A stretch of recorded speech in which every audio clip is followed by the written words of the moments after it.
जाऊं क्या करूं, छोड़ो। सुबह सुबह वो चला गया। राजमहल में पहुंचा तो वजीर से पूछा महाराज क्या? बोले महाराज तो अपने बाग में चक्कर लगा रहे, मॉर्निंग वॉक कर रहे, घूम रहे। बोले ठीक है, फिर मैं वहीं चला जाता हूँ। आगे ऐसी बात नहीं थी कि राजा से मिलना बड़ा कठिन होता था। तो चला गया, बाग के गेट पर खड़ा हो गया। अब घूम करके इधर ही आएगा, आया तो देखा राजा महाराजा उधर से आए। राजा ने भी देखा कोई संत आकर हाथ पे, महाराज बोलो। बोले महाराजन और कोई बात नहीं है, 5 रुपए चाहिए।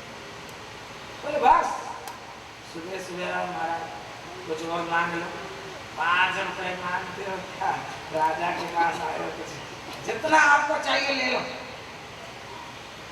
आप ऐसे करो। वो सोचने लगा क्या लो राजा से, मन में मन की बात बता रहा हूँ, मन की क्या बात है। तो राजा से क्या मांगू? तो राजा ने देखा ये सोचता है। राजा ने कहा देखो महाराज, मैं एक चक्कर और लगा के आता हूँ, 5, 7, 10 मिनट चक्कर लग जाएगा, मैं आकर यहाँ आप सोच लो क्या चाहिए, अच्छी तरह सोच लो। 10 मिनट के अंदर 10 मिनट का चक्कर है मेरा, यहाँ से जाता हूँ सारा बात घूम करके आपके पास। बोले ठीक है, आप घूम कर आए। आप घूम कर आए तो 5 रुपए, 5 रुपए से क्या हुआ? 50, 50 से एक जीरो और जोड़ दो, कितना हो गया? 500। फिर एक जीरो और 5,000 में यार, 5,000 से क्या होता है? 50,000 रुपया। 50,000 से क्या होता है? राजा है, राजा ने बोला कुछ भी मांग लो भाई, 5 लाख रुपए लेंगे। 5 लाख से क्या होगा? कितना चाहिए? 50 लाख। एक चीज 50 लाख से क्या होगा? 5 करोड़। 5 करोड़ बरोड़ लो, इससे अच्छा तो क्या है, राजा से ये राजगद्दी ले लेते हैं सीधी सी बात। और ये घूमते घूमते महाराज आकर खड़े हो गए। बोला महाराज क्या चाहिए? भाई दोगे? बोला हाँ। बोले ये राजगद्दी मुझे दे दो। बोले महाराज अभी लो, अभी लो, मैं जाऊं भगवान का भजन कर। अभी लो, एकदम बोला तो झटका लगा। दे नहीं चाहता, एकदम देना चाहता है, क्या बात। बोले महाराज एक चक्कर लगा कर, एक चक्कर और लगा कर मैं सोचता हूँ अभी। बोले और क्या चाहिए? राजगद्दी सारा देता हूँ। बोले नहीं, एक चक्कर और लगा कर। संत तो था पर मन की गति की बात है, उसने समझ लिया। बोले राजा एकदम तैयार है देने के लिए, ये तो बड़ी मुसीबत है कुछ। और हकीकत है, एकदम अपने आप ही अंदर में ज्ञान हुआ कि ये तो मैं क्या सोचा, 5 रुपए की जरूरत थी और मेरा मन कहाँ तक भाग गया, राजा की गद्दी तक भाग गया। अरे ये राजा कहीं मेरे को जबरदस्ती न दे, संत वहीं से भाग गया। जब तक राजा आई तब तक ही भाग गया। और जो संत था उसको एकदम सचेत हो गया कि मेरे को ये नहीं। हमारा मन कितना भागता है बताओ? ऐसे ही है जो 10, 20, 50 हो, शत होए 1000 तो लाख मांगेंगी, कोटि अरब खरब लाऊं जो धन पृथ्वीपति होने की चाह जगेगी। कितना है? 10 हो, 20, 50, शत होए 1000 तो लाख मांगेंगी, और कोटि अरब खरब लाऊं जो धन, कोटि मान करोड़, अरब खरब, इतना धन हो जाए तो पृथ्वीपति होने की चाह जगेगी। तो पृथ्वीपति होने की, सारे पृथ्वी का चक्रवर्ती, और चक्रवर्ती स्वर्ग पताल को राज मिले, तृष्णा अति ही की अति आग जलेगी। अधिक से अधिक स्वर्ग का पताल का राज्य मिल जाए, ये तृष्णा क्या करती है? और भी अभी आग लगाती है। तुलसी एक संतोष बिना शठ, तेरी तो भूख कभी न मरे। एक संतोष नहीं है। सुंदर एक संतोष बिना न सच, तेरी तो भूख कभी न मरेगी, कभी न घटेगी, कभी घटने वाली नहीं है ये तृष्णा। ये तृष्णा तो आगे आगे आग लगाती जाती है, आग लगाती जाती है, आग में घी डालो बढ़ती जाती है। ऐसे ही हमारी तृष्णा ऐसी चलती है। बंधु है वही गुरु है, वही माता पिता, जो भगवान में लगाए, जो भगवान में लगाने वाला है, जो भगवान को मानता है, भगवान की भक्ति करवाता है, भगवान की भक्ति में हमारे को लगता है वही हमारा सच्चा हित है। खुद भी लगे और औरों को भी लगाए। मिलिया संत अवतार सजन मोहे, संत मिलिया अवतार सजन मोहे, संत मिलिया अवतार सजन मोहे, संत मिलिया अवतार सजन। बल बल में बलिहार सजन जाओ,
मोहे शंकर लीला अवतार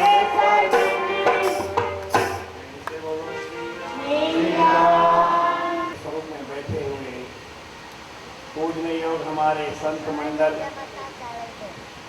गुणीजन मंडल और सतगुरुदेव के स्वरूप में बैठे हुए सतगुरुदेव की प्यारी भागों वाली साथ संगत, प्रेम से बोलो श्री राम। जब संतों महात्माओं का मिलन होता है तो ऐसा कहते हैं कि हमारे पूर्व जन्मों के, कई जन्मों के पुण्य एकत्र जब इकट्ठे होकर के फल देने आते हैं तो संतों महात्माओं का दीदार होता है। जन्म जन्म के इसी जीव के पुण्य सारे जब फलते हैं तभी इसी संसार के माहिर संत समागम मिलते हैं। महापुरुषों का संगम बड़ा भाग्य से होता है। दुनिया में हर चीज मिलती है, तुलसीदास जी लिखते सारी चीजें मिल जाएगी सरलता से, पर संत समागम और हरि कथा तुलसी दुर्लभ दो। महापुरुषों का समागम ये बड़ा मुश्किल से मिलता है। हरि की कथा सुनने को मिल जाए, भगवान की कथा सुनने को मिल जाए, ये बड़ा भाग्य से होता है। बाकी सितारा और लक्ष्मी पापी को भी हो, पापी हो, आदमी नरक में चला जाए तो भी उसको, किसी भी योनि में चला जाए तो भी उसको ये दुनिया के पदार्थ मिल सकते हैं, मिलते ही हैं। हंस होता है, उसको खाने को पता नहीं क्या मिलता है, क्या मिलता है।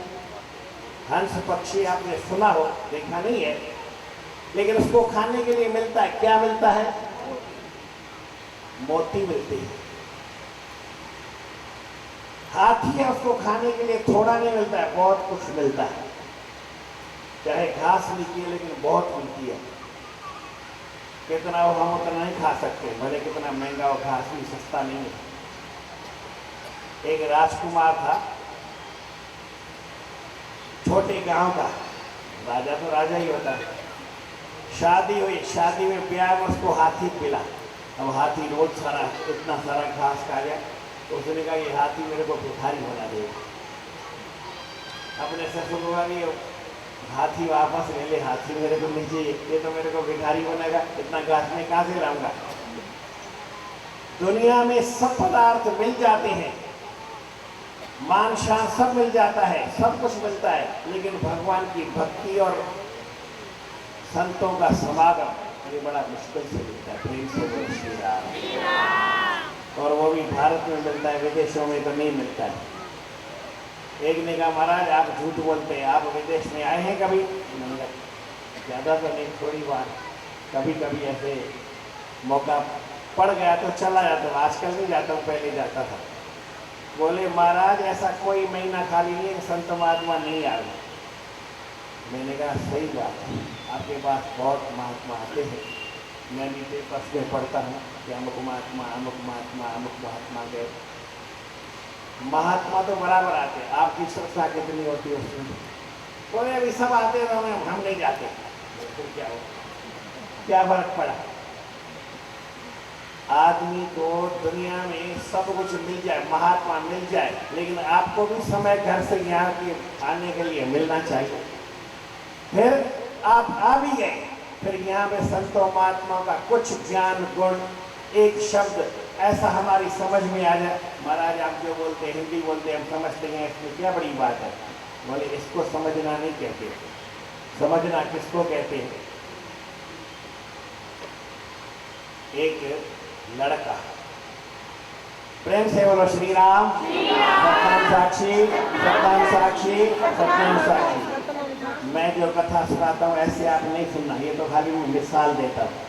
मिसाल के जैसा करने ऐसी कोई वो जरूरत नहीं है, एक मिसाल वैसे ही दे देता हूँ। एक बूढ़ा पिता था, दुकान चलाता था, तो एक दिन अपने लड़के को सवेरे उठा के और बोला बेटा चलो सत्संग में चलते। तो सत्संग में आया और उस लड़के ने, छोटा बच्चा था, उसने सुना सब में भगवान रहता है। क्यों जी? चराचर के अंदर, जीव जंतु के अंदर, जड़ चेतन के अंदर कौन रहता है? भगवान रहता है। एक पशु है उसके अंदर भी भगवान है, एक पक्षी है उसके अंदर भी भगवान है, सब में भगवान है। जो सब में भगवान को देखता है वो सबके साथ प्रेम का व्यवहार करता है, उसका जीवन बन जाता है। नारायण संसार में सबसे मिलियो धाय, ना जाने किस देश में नारायण मिल जाए। सब में नारायण, क्या पता किसमें हो। आप समझो कि सब में भगवान है और सबके साथ प्रेम का बर्ताव करो, ऐसा उसने सुना। ठीक बात, गलत बात तो नहीं सुनी। अब उसने कहा कि सब में भगवान है। दुकान पे बैठा था, एक गाय आई, उसकी चारे की दुकान थी, चारा समझते। तो गाय ने आकर के फिर मुंह डाला, खाने लगी। लड़के ने देखा तो सही, बोला कुछ नहीं। थोड़ी देर बाद उसका पिताजी आया, बूढ़ा, बोले देखता नहीं है क्या है। एकदम से उसके हाथ में कोई डंडी या कुछ था, उसने लड़के को ऐसे मारा, गाय को मारा, गाय को मारा। तो लड़के से चीख रहे, बोले क्या हुआ? गाय तो चली गई। तो लड़के की कमीज उतार के देखी तो निशान, जो गाय को डंडी मारी थी लड़के के ऊपर निशान। बोले ये कैसा? बोले पिताजी आपने अभी मारा ना डंडी, मेरे को मारा। बोले बेटा मैंने तेरे को नहीं मारा, मैंने तो गाय को मारा। तुझको दिख नहीं रहा था गाय खा रही है? बोले कल सत्संग में चले थे ना, वहां में महात्मा जी कह रहे थे कि सब में भगवान है और सबके साथ प्रेम का बर्ताव करो, किसी के साथ लड़ाई झगड़ा मत करो, ऐसा वो कह रहे थे। तो गाय में भगवान नहीं है? बोले बेटा आज के बाद कभी सत्संग में जाना नहीं, मैं थोड़ी तुम्हारे जैसे सुनता हूँ। तो आप बेटे की तरह सुनते हैं कि बाप की तरह सुनते हैं? जैसे भी, चिंता मत करो, सुन लिया इतनी बड़ी बात है। बेटे की तरह अमल करने की जरूरत ज्यादा नहीं है। प्रेम से बोलो श्री राम। आज मन मंदिर भया है प्रेम का प्रकाश ही। उन महात्मा को देख के मेरे मन में प्रेम का प्रकाश हो गया, मेरे मन में प्रेम जागृत हो गया है। काज सब